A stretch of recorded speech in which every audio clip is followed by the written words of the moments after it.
Finally, after the fifth time. It works. Hello there. Hello, friends. This is Beyond the Silver Screen. I am one of your co-hosts, Oleg, and this is my friend, Daniel. Hello there. So, Daniel doesn't normally, do the podcast with us, but with the current situation going on, it's, super hard to record. Mm-hmm. And since we're still working on bringing the podcast to the channel through, Zoom and Discord and stuff like that, but we wanted to, in these times, give you some type of, human interaction, just talk about movies, get something out there quickly. So, yeah, Daniel is going to provide us the perspective of an engineering guy. Hello. I am, a little background on me, I'm a mechanical engineer, and I really like robotics. I'm from China, and... You're hired. I'm hired, exactly, yeah. So here we are, I guess. Yeah, so no overarching, theme, nothing in common between the movies we're going to discuss today. Not at all. So we watched 3 films, those being Death of Stalin, the satire on Soviet Russia from 2017, I believe.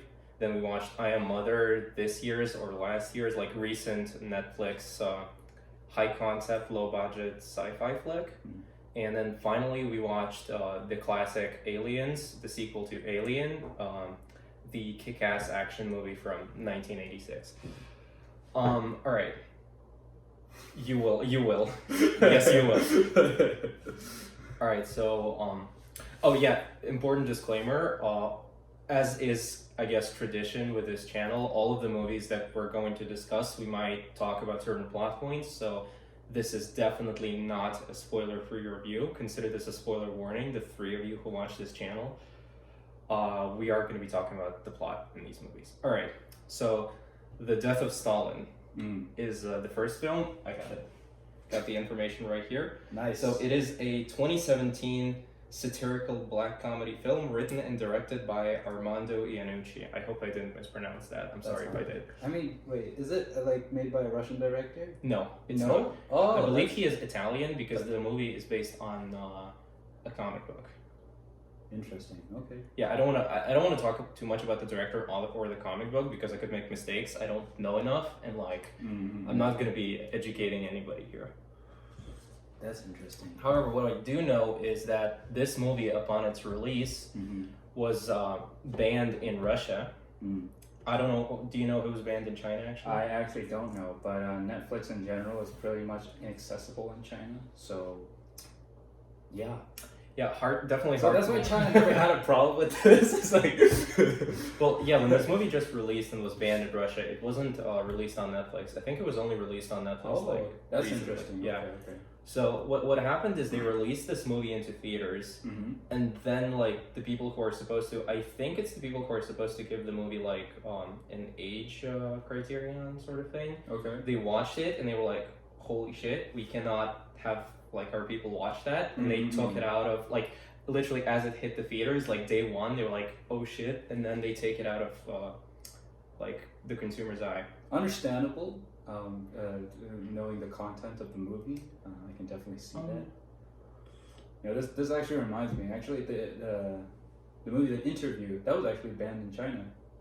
I think it's. I understand why. I think it's phenomenal. Yeah, it is a phenomenal comedy. It's not the same kind of comedy as The Death of Stalin, but just by saying that, it's countries always ban stuff. Yeah, I think for political reasons. The Interview is it's more of an American in your face comedy. Yeah. Exactly. And here it's more of a British satire. Exactly. For Death of Stalin. Yeah. I think it's an amazing satire. I think it's pretty funny. Oh, definitely, yes. And I think it actually it has a good point and it communicates it well.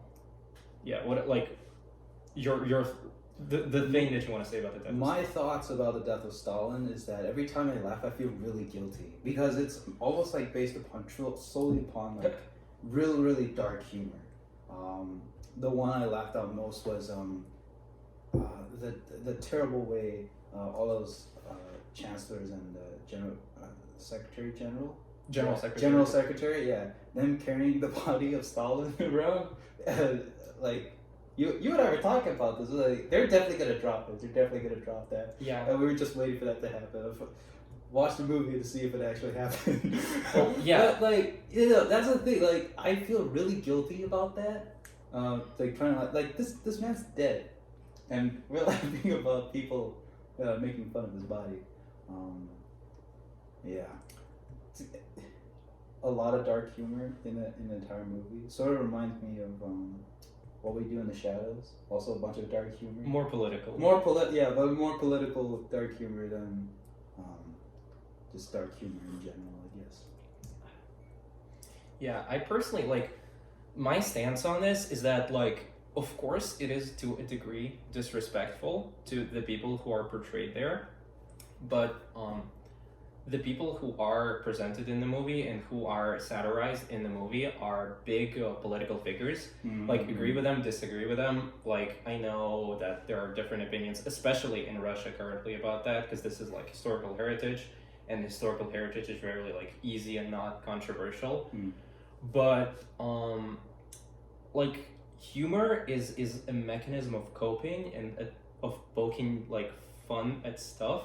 Right, humor does originate from dark things. Yeah, and like, I mean, those people who were made fun of in the movie, people made anecdotes about them even when they were in power. Like, back in, like, the 40s and the 50s and the 60s and, like, up until now. So this is kind of just, like, I feel, a manifestation of that, in a way, because, like, it's not like if that movie didn't come out, people just wouldn't ever make jokes of that manner about them. All right. That's just the way I can understand why this was banned. I personally like I wouldn't, but that definitely wasn't my decision to carry out. I thought it was funny. I thought it. I really appreciated its comments on like just the bureaucracy in general and like the inefficiency of this like bloated Soviet apparatus. Right. That was funny, and that was like, agree or disagree, I think it was insightful into the author's perspective. That's very interesting. Speaking about being insightful, I do want, because my knowledge towards Soviet Union history is pretty inadequate, I feel. I'm sure as a fellow communist. As a fellow communist, this is unfortunately I failed my party here. So by watching this film, I feel like I've gained so much more insight towards. I'm just kidding. No, this is not. Many of the things portrayed in the film are true. It's just that like, right, not all of them. Yeah. So So there was Malenkov. He was, because again, when I see these actors, I would associate them. Actors, and that's the thing about actors trying to portray real people, is because when there's an actor and he has acted in other movies, you would associate him to characters he played in the other movies, right? So, for example, for the guy in the man who portrayed Malenkov, he was the same. He was the father in Arrested Development.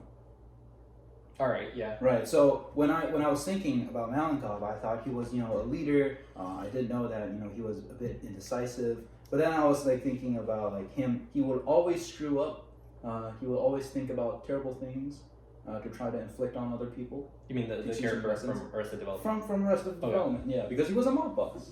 Oh, that makes sense. Right. So when I associate the concept of a mob boss to Malenkov, I don't know if that is correct or not. What do you like? I would be asking for your opinion on the actual. Okay, I appreciate your appreciation, historical knowledge of the Soviet Union. But to be completely honest, like when we talk about this period in school, and we definitely do learn about it as part of like a Russian curriculum in high school.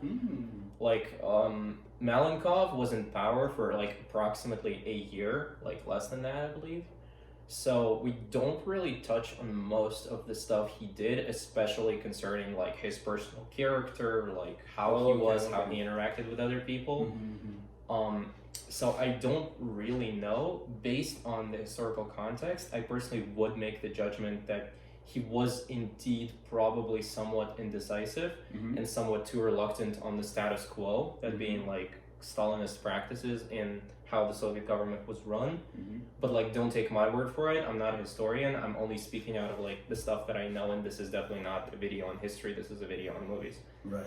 But the thing that I think is important is that like you watch the movie and you don't know, for example, what about Malenkov was true and what about Malenkov was not true. But now you know about that person in like Russian Soviet world history, and you have the interest because you liked the movie or because you found the movie interesting. You have that drive to like go on the internet to actually find out. To basically just open a Wikipedia page at the like least or something and learn that. And that's where I think like historical pieces and especially satire come in handy, because like of course not every gag in this film about these like historical people is going to be true, but some of it is based on truth, and it's like encouraging you to research yourself. And I think in that way it's beneficial. Just it's important when you're watching a movie tonight, like accept the stuff you see about history as like the truth. Because like some of it definitely is true, like about Beria locking down the city. The city, yeah. To not let the army, like all of that, for example, is true. Most of Beria's crimes, at least like according to official documents, are also true. But like you just have to research for yourself, pretty much. Yeah. All right. So do you have anything to say for Death of Stalin? Something important? Something you want to share with our small but friendly audience? I feel like, yeah, I totally agree with you when you say that, you know, never look at these things as what they truly are. It's just satire, but it does encourage people to learn more about history and the way why our world is the way we are now. And satire does give great lessons about life and great lessons about leadership and organization. So, yeah, I feel like even though it's supposed to be comedy, there are certain character traits of leadership and like teamwork does come out, and yeah, it's definitely worth learning about. All right, solid.